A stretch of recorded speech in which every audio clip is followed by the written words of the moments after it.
Hello friends, சின்ன மருமகள் serial இனி வரப்போகிற எபிசோட்ஸ்க்கான ரிவ்யூ தான் பார்க்க போகிறோம். அடுத்தடுத்த சுவாரஸ்யங்களை தெரிஞ்சுக்கிறதுக்கு இந்த வீடியோவை ஸ்கிப் பண்ணாமல் கடைசி வரைக்கும் பாருங்கள்.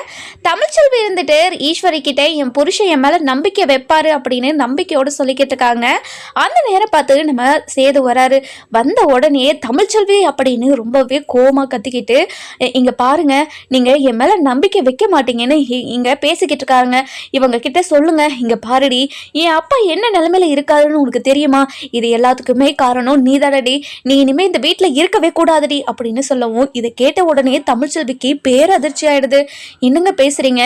நீங்க என்னை நம்புவீங்கன்னு நான் 100% நம்பினேன். ஆனா நீங்க இப்படியெல்லாம் பேசுறீங்க, நீங்க இப்படி பேசுவீங்கன்னு நான் கொஞ்சம் கூட எதிர்பார்க்கலங்க அப்படின்னு சொல்லவும், இதை கேட்ட உடனே நம்ம சேது வந்துட்டு, இங்கே பாருடி, நீ மட்டும் அவங்க 2 பேருக்கும் கல்யாணம் பண்ணி வைக்காமல் இருந்திருந்தனா இந்த பிரச்சனையெல்லாம் நடந்திருக்குமா? நடந்திருக்காதுல்ல. என் அப்பாவை கொலை பண்ணன்னு சொல்லிட்டு எப்படி அடிச்சுக்கிட்டு இருக்காங்கன்னு உனக்கு தெரியுமாடி? இது எல்லாத்துக்கும் நீ தானே காரணம். உன்னை இந்த வீட்டுக்கு மருமகளாக கூட்டிட்டு வந்தது என்னோட தப்பு தாண்டி. உன்னை அப்படியே விட்டு வச்சிருக்கணும்டி அப்படின்னு சொல்லவும், இதை கேட்ட உடனே தமிழ்ச்செல்விக்கு, கொஞ்ச நேரம் நிறுத்தியா? உனக்கு 6 மாதத்துக்கு ஒரு முறை என் மேலே ஒரு பழியை போடுவீங்க. அந்த விஷயத்துக்கும் எனக்கும் சம்மந்தம் இல்லைன்னு சொல்லிட்டு உங்ககிட்ட நிரூபிச்சுட்டு திரும்ப உங்ககிட்ட வாழ வரணுமா? இனிமே நான் அது ஒன்று மட்டும் பண்ணவே மாட்டேன். நீ இனிமே எனக்கு யாரோ, நீ இந்த ஜென்மத்தில் நீ யாரோ நான் யாரோ, இந்த குடும்பத்தில் இருக்கிற எல்லாருமே நான் தலைமுழுங்கிறேன் அப்படின்னு கோவத்தில் போயிட்டு வெளியே தண்ணியை தலையில் ஊற்றிக்கிறாங்க.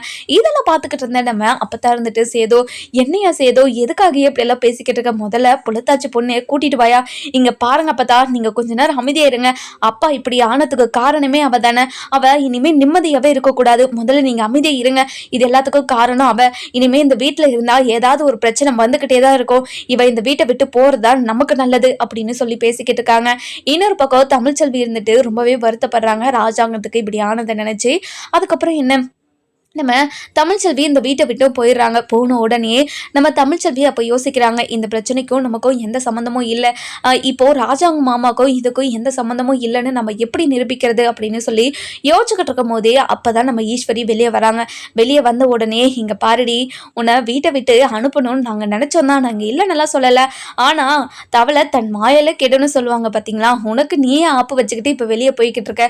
இதை பார்க்கும் போதே எனக்கு எவ்வளோ கண்ணு குளிர்ச்சியாக இருக்குது தெரியுமா? ரொம்ப சந்தோஷமாக இருக்குது அப்படின்னு சொல்லி பேசிக்கிட்டு இருக்கோம். இங்க பாருங்க, உங்களுக்கு வெக்கமாவே இல்லையா? நீங்க எப்படி உங்களால இப்படி எல்லாம் பேச முடியுது? சோறு தின்ன வீட்லயே இப்படி துரோகம் பண்ணிக்கிட்டு இருக்கீங்களே, இந்த மாதிரி எல்லாம் பண்ணாதீங்க. கண்டிப்பா சீக்கிரமா அழிஞ்சிருவங்க. அந்த கடவுளுக்கு தெரியும் இந்த தப்பை யார் பண்ணது யார் பண்ணதுன்னு. கண்டிப்பா அவர் ஒரு வழியை எனக்கு கொடுப்பாரு.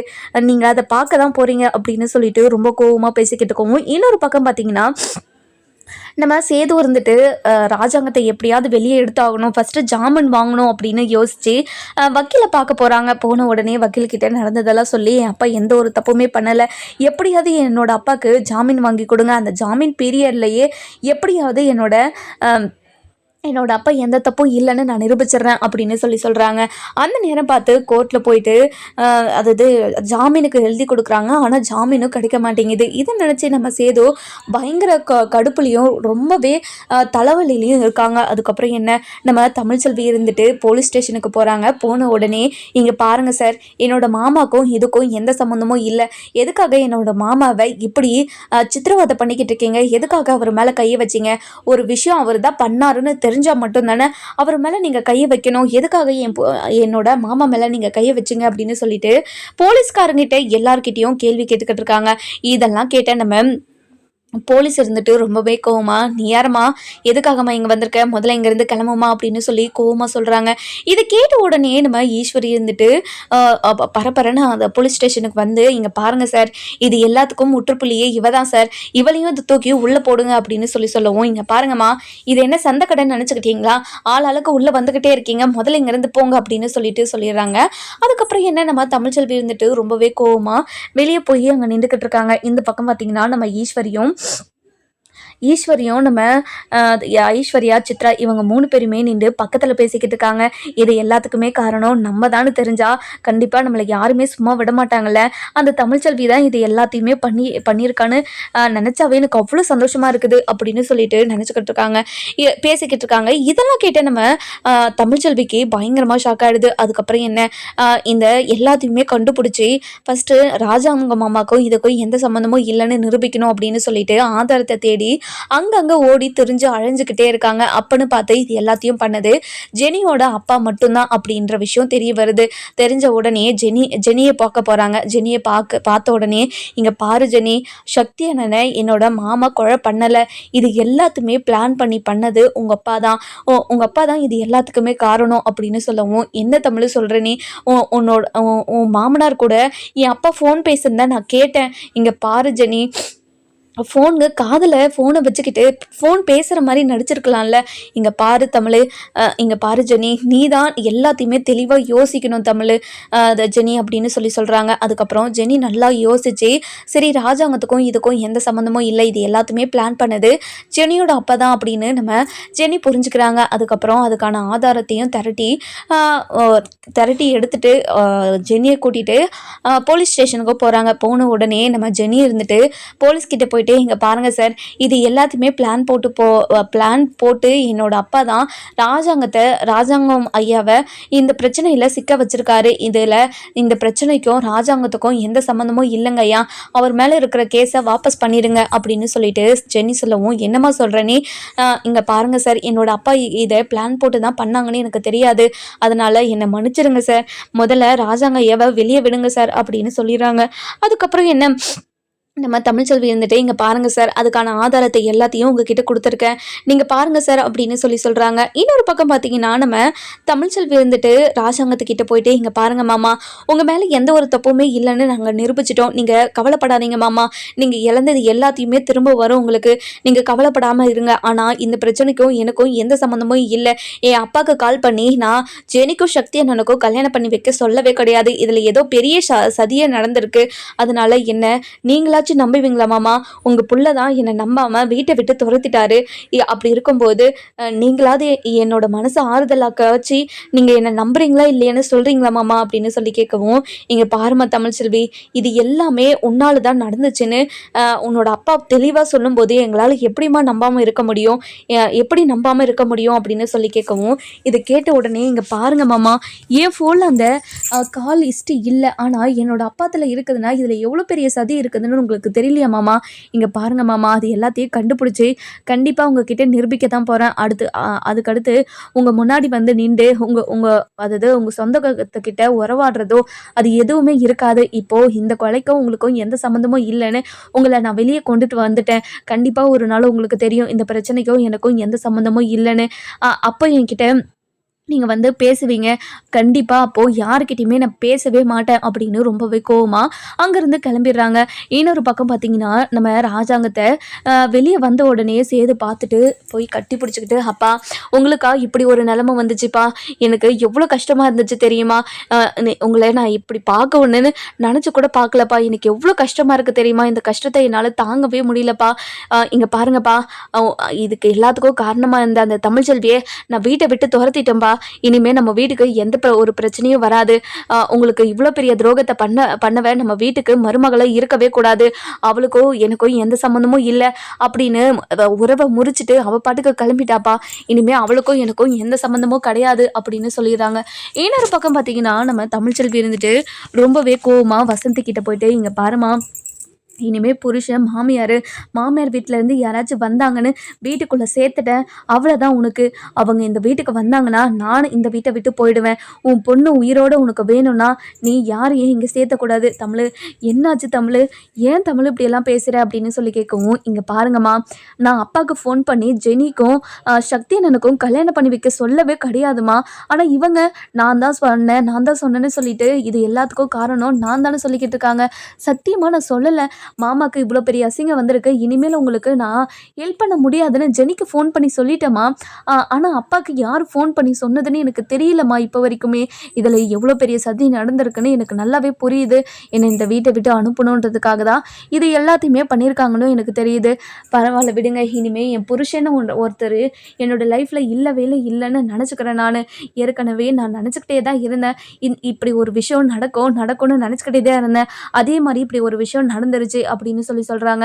இதை கேட்ட உடனே வசந்த் எழுந்துட்டு அழுக ஆரம்பிச்சிடுறாங்க. இங்கே பாரு தமிழ், உன்னோட வாழ்க்கை நல்லா இருக்கணும்னு நினச்சேனே, ஆனால் உன் வாழ்க்கை இப்படி ஆயிடுச்சே தமிழ், எனக்கு எவ்வளோ கஷ்டமாக இருக்குது தெரியுமா? இங்கே பாருமா, அப்படி ஒரு வாழ்க்கை வாழ்றதுக்கு வாழாமே இருக்கலாமா? 6 மாதத்துக்கு ஒரு முறை என் மேலே ஒரு பெரிய குண்டை தூக்கி போட்டுட்டு உன் மேலே எந்த தப்புமே இல்லைன்னு நிரூபிச்சதுக்கப்புறம் அவங்க என்கிட்ட மன்னிப்பு கேட்டு என்னை கூட்டிகிட்டு போவாங்களாம். அது அந்த பிரச்சனைக்கு நான் காரணமா இல்லையான்னு அவங்க தெளிவாக யோசிச்சதுக்கு அப்புறம் தானே அது எல்லாத்தையுமே பண்ணணும். அதுக்கப்புறம் வேறு என்ன பண்ண முடியும் சொல்லுங்கள் அப்படின்னு சொல்லிட்டு ரொம்பவே கோவமாக இந்த பக்கம் நம்ம தமிழ்ச்செல்வி அவங்க அம்மா கிட்டேயும் அப்பா கிட்ட தங்கச்சிக்கிட்டேன்னு பேசிக்கிட்டு இருக்காங்க. இந்த பக்கம் பார்த்திங்கன்னா நம்ம ராஜாங்க சேதுக்கிட்ட எங்கள் பாரிய சேதோ, எதுக்காக தமிழ்ச்செல்வி வீட்டை விட்டு அனுப்புனேன், தமிழ்ச்செல்வி வீட்டை விட்டு போகக்கூடாதுன்னு தானே நம்ம பாத யாத்திரையே போனோம். இப்போ பாரு, பாத யாத்திரை போனதுக்கு எந்த ஒரு பிரயோஜனமே இல்லாமல் ஆயிடுச்சு பாரு அப்படின்னு சொல்கிறாங்க. இது கேட்ட உடனே நம்ம சேது இங்க பாருங்கப்பா, உங்களுக்கு இவ்வளோ பெரிய அசிங்கத்தை ஏற்படுத்தினவ அவ இந்த வீட்டில் இருக்கவே கூடாதுப்பா. அவ இந்த வீட்டில் இருந்தா இன்னும் நிறைய பிரச்சனை தான் உருவாகும். அதனால தான்ப்பா அவளை இந்த வீட்டை விட்டு நான் துரத்தி விட்டுட்டேன் அப்படின்னு சொல்கிறாங்க. இன்னொரு பக்கம் பார்த்திங்கன்னா நம்ம தமிழ்ச்செல்வி ரொம்பவே கடுப்புலையும் ஆவேசத்துலேயும் இருக்காங்க. அதுக்கப்புறம் நம்ம சேது ரொம்பவே கோவமாக போய் அதாவது சரக்கடிக்கிறதுக்கு போயிடுறாங்க. போன உடனே கருப்பு இங்கே பாரு மாப்பிள்ள, நீ பண்ணிக்கிட்டு இருக்கிறது கொஞ்சம் கூட சரியில்லை மாப்பிள்ள, நீ கொஞ்சம் பொறுமையாக இருந்திருக்கலாம்ல மாப்பிள்ள, எதுக்காக தமிழ்ச்செல்வி கிட்டே நீ இப்படியெல்லாம் பேசின, தமிழ்ச்செல்வி ரொம்ப பாவம்ப்பா, ஏன்ப்பா இப்படியெல்லாம் பண்ண அப்படின்னு கேட்கவும், இங்கே பாருங்க மாமா, இந்த விஷயத்தில் யாராவது அவளுக்கு சப்போர்ட் பண்ணீங்க, கண்டிப்பாக நான் சும்மாவே இருக்க மாட்டேன். அவளுக்கு யாரும் சப்போர்ட் பண்ணவே கூடாது. அவள் ரொம்ப ரொம்ப ரொம்ப ரொம்ப ரொம்ப பிரச்சனை பிடிச்சவ. அவள் எங்கள் வீட்டுக்கு வந்ததுலேருந்து தான் அப்போலேருந்து தான் பிரச்சனை ஸ்டார்ட் ஆகிடுச்சு அப்படின்னு பேசிக்கிட்டு இருக்காங்க. இந்த பக்கம் பார்த்திங்கன்னா தமிழ்ச்செல்வி சேது மேலே ஒரு பெரிய நம்பிக்கையை வச்சுருந்தாங்க. அந்த நம்பிக்கையை சேது உடைச்ச உடனே ரொம்ப சுக்குநூறாக உடஞ்சி போட்டாங்க நம்ம தமிழ்ச்செல்வி.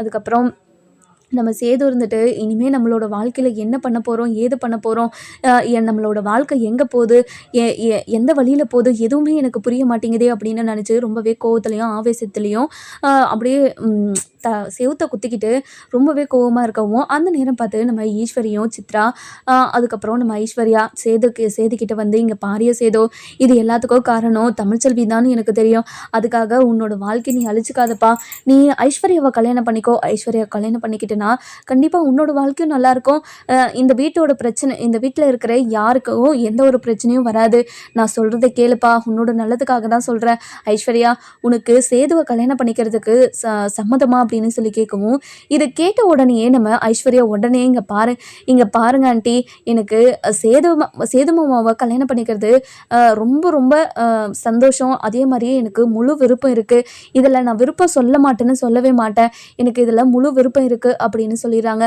இதை கேட்ட உடனே நம்ம அதாவது சேது என்ன பதில் சொல்கிறதுன்னு தெரியாமல், இங்கே பாருங்க அத்தை, நீங்கள் என்னோடய வாழ்க்கை நல்லா இருக்கணுன்றதுக்காக இப்படி ஒரு முடிவு எடுத்து என்கிட்ட பேச வந்திருக்கீங்க, இந்த விஷயத்தில் என்னால் டக்குன்னெல்லாம் முடிவு எடுக்க முடியாது, நான் அப்பா கிட்ட பேசிவிட்டு இதுக்கு நான் முடிவு சொல்கிறேன், அப்பாவுக்கு அந்த ராஜாங்க பதவி திரும்ப வரணும், அதாவது அமைச்சர் பதவி திரும்ப வரணும், கட்சியில் திரும்ப சேர்த்துக்கணும், அதனால் அதுக்கான வேலைகள் எல்லாம் பார்த்துக்கிட்டு இருக்கேன் அப்படின்னு சொல்லிக்கிட்டு இருக்காங்க. அந்த நேரம் பார்த்து நம்ம ஈஸ்வரி இங்கே பாரு சேதோ, நீ நடக்கிறது எதுவுமே இங்கே நடக்கவே நடக்காது, கண்டிப்பாக நீ நினைக்கிற மாதிரி திரும்பவும் ராஜாங்கத்துக்கு இப்படி ஒரு பதவி கிடைக்கவே கிடைக்காது, நீ அதை பார்க்க தான் போகிற அப்படின்னு சொல்லிக்கிட்டு இருக்காங்க.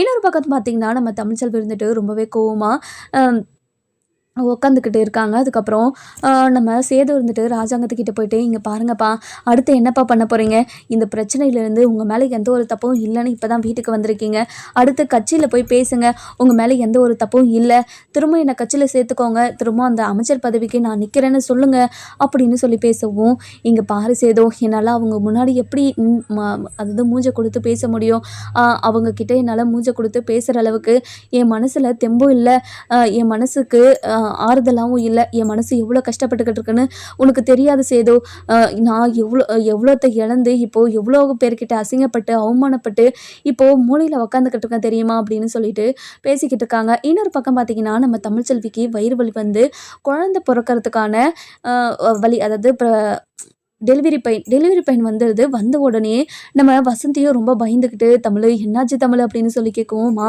"எனக்கு அடிவயிறு ரொம்ப வலிக்குதும்மா, வாம்மா ஹாஸ்பிட்டலுக்கு போகலாம், என்னை சீக்கிரமாக ஹாஸ்பிட்டலுக்கு கூட்டிகிட்டு போங்கம்மா" அப்படின்னு சொல்லிட்டு சொல்கிறாங்க. அதுக்கப்புறம் நம்ம வசந்தியும் பக்கத்தில் ஆட்டோவை பிடிச்சிட்டு வந்து நம்ம தமிழ்ச்செல்வியை ஹாஸ்பிட்டலுக்கு கூட்டிகிட்டு போகிறாங்க.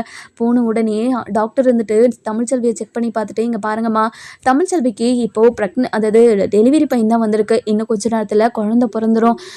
இவங்க இவங்க இவங்களோட ரிப்போர்ட்ஸ் எல்லாம் கொடுங்கம்மா" அப்படின்னு சொல்லி கேட்கவும், ரிப்போர்ட்ஸ் எல்லாம் எதுவுமே இல்லாததுனால, "இங்கே பாருங்கள் மேடம், இவங்களோட ரிப்போர்ட்ஸ் எல்லாமே அதாவது அவங்க மாமியார் வீட்டில் இருக்குது. என்னோடய பொண்ணு எங்கள் வீட்டுக்கு ஒரு 2 நாள் இருந்துட்டு போகலான்னு வந்தா, அதனால் அவசரத்தில் அப்படியே கூட்டிகிட்டு வந்துட்டேன். சரிம்மா, அந்த ரிப்போர்ட்டெல்லாம் சீக்கிரம் எடுத்துகிட்டு வர சொல்லுங்கம்மா. அது மட்டும் இல்லாமல் அவங்களோட ஹிஸ்ட்ரியை பார்த்தா தான் அவங்களுக்கு என்ன ட்ரீட்மெண்ட்டு அப்படி என்ன ஏதுன்னு நாங்கள் பார்க்க முடியும்" அப்படின்னு சொல்கிறாங்க. இன்னொரு பக்கம் பார்த்திங்கன்னா, நம்ம தமிழ்ச்செல்விக்கு ட்விங்ஸ்ன்னு அப்படின்னு டாக்டர் கிட்ட சொல்கிறாங்க. சொன்ன உடனே, "என்னம்மா சொல்கிறீங்க? ட்விங்ஸ் பேபியா? இது ஏம்மா முதலே சொல்லலை? இப்போ ஃபஸ்ட்டு நான் போய் ஸ்கேனில் பார்க்குறேன்" அப்படின்னு சொல்லிட்டு ஃபஸ்ட்டு நம்ம அதாவது தமிழ்ச்செல்விக்கு ஸ்கேன் பண்ணி பார்க்குறாங்க. பார்த்த உடனே ட்விங்ஸ் பேபி தான். ட்விங்ஸ் பேபி 2மே பிறக்கிறதுக்கான எல்லாம் நார்மலாக இருக்கிற மாதிரி இருக்குது. அதுக்கப்புறம் என்ன, நம்ம தமிழ்ச்செல்வி பயங்கரமாக கத்திக்கிட்டு இருக்காங்க. இன்னொரு பக்கம் பார்த்திங்கன்னா, நம்ம தமிழ்ச்செல்வியோட ரிப்போர்ட் வேணும். என்ன பண்ணுறதுன்னு தெரியாமல் மோகனாவுக்கு கால் பண்ணுறாங்க. கால் பண்ண உடனே நம்ம மோகனாவும் அட்டன் பண்ணி, சொல்லுங்கள் வசந்தி" அப்படின்னு சொல்லி கேட்கவும், "இங்கே பாருங்கள் சம்மந்தி, உங்களுக்கு திடீர்னு ஃபோன் பண்ணனெல்லாம் நினச்சிக்காதீங்க. இப்போ எனக்கு அவசரமாக தமிழ்ச்செல்வியோட அதாவது செக்கப்போட ரிப்போர்ட்ஸ் எல்லாம் வேணும். அந்த ரிப்போர்ட் இருந்தால் தான் இப்போது எல்லா ட்ரீட்மெண்ட்டும் பண்ண முடியும்னு சொல்லியிருக்காங்க."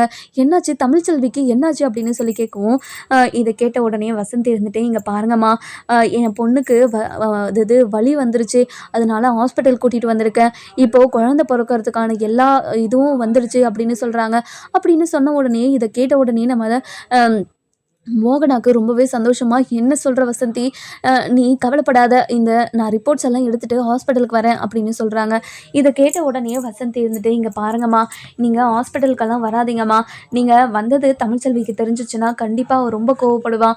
அவள் கோவத்தை என்னால் அடக்க முடியாது. அதனால் எனக்கு அந்த ரிப்போர்ட்டை மட்டும் கொடுக்குறீங்களாம்மா" அப்படின்னு சொல்லி கேட்கவும், "என்ன வசந்தி பேசுகிற நீ? எங்கள் வீட்டு வாரிசு இப்போது வெளியே வரப்போகுது, அதுக்கு நாங்கள் இருக்கக்கூடாதுன்னா எப்படி? இங்கே பாருங்கம்மா, உங்களுக்கும் அவளுக்கும் எந்த ஒரு சம்மந்தமும் இல்லைன்னு அவளை வீட்டை விட்டு துரத்திட்டீங்க.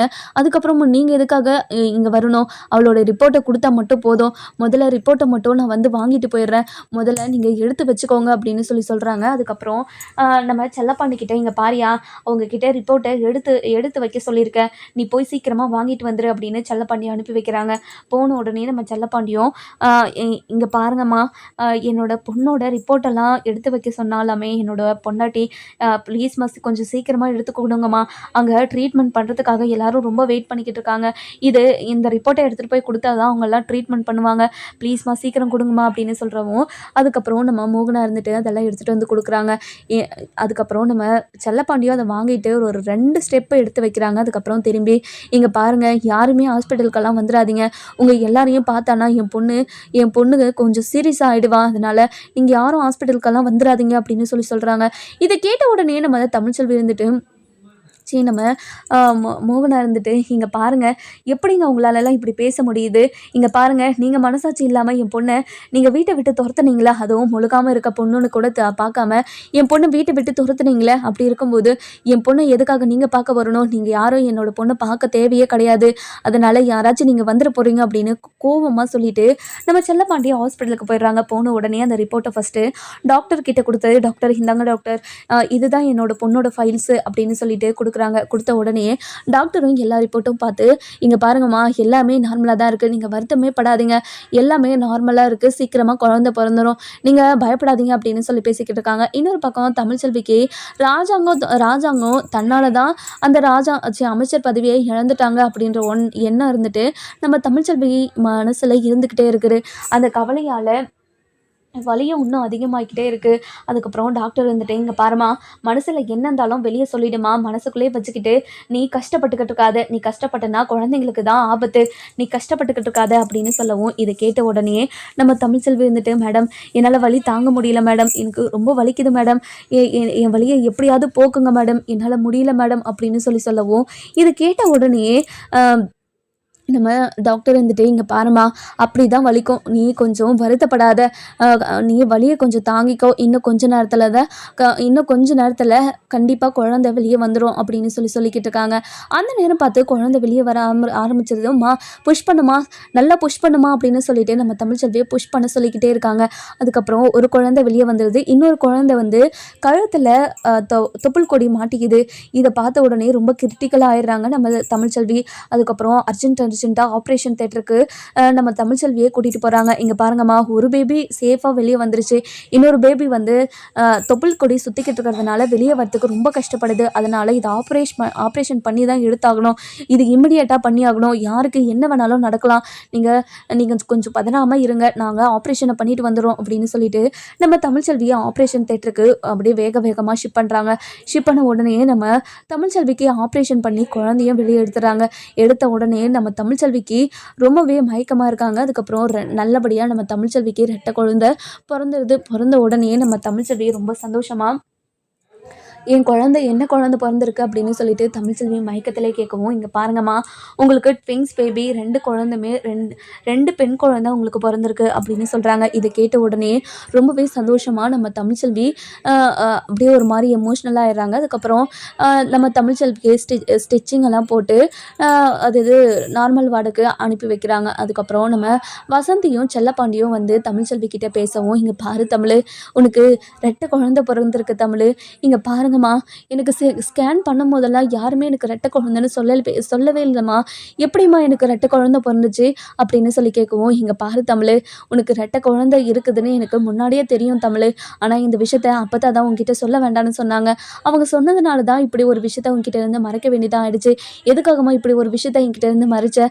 இங்கே பாரு தமிழ், இப்படி ஒரு விஷயத்த மறைச்சேன்னா அவங்க சொன்னதுனால தான் மறைச்சேன், என்னை மன்னிச்சிரு தமிழ், இனிமேல் அப்படி ஒரு பொய் நான் இனிமேல் சொல்ல மாட்டேன் தமிழ், இனிமேல் அவங்களுக்கும் உனக்கும் எந்த சம்மந்தமும் இல்லைன்னு சொல்லிட்டேன், ஆனால் அவங்க வீட்டு வாரிசு எனக்கு வேணும்னு சொல்லிட்டு உங்ககிட்ட வருவாங்களேடி, அப்போ என்னடி பண்ணுவேன், இங்கே பாருமா, என்னையே வேண்டான்னு சொன்னவங்க என்னோட புள்ளையை எதுக்காக அவங்க கிட்ட காட்டணும், என்னோட புள்ளையும் சரி நானும் சரி அவங்கள திரும்பி கூட பார்க்க மாட்டோம் அப்படின்னு சொல்கிறாங்க.